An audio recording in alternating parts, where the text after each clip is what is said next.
Have you ever wondered what makes marzipan such a delightful ingredient in baking?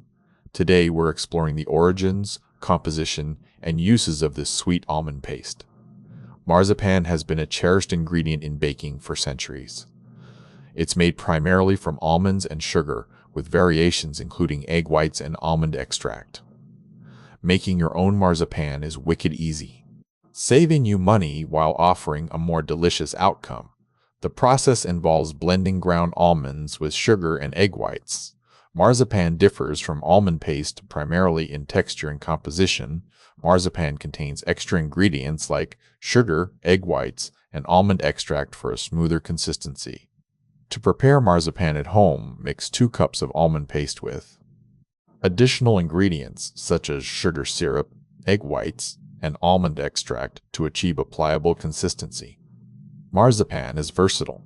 It's used in making cookies, pastries, and even as a coating for fruits. Its smooth texture makes it ideal for detailed decorations in baking. In summary, marzipan is an almond paste enriched with sugar and egg whites, offering endless possibilities in confectionery. Its sweet history and versatility make it a baking essential. So there you have it, marzipan's journey from almonds to your dessert table. Have you tried making homemade marzipan? Share your experiences in the comments.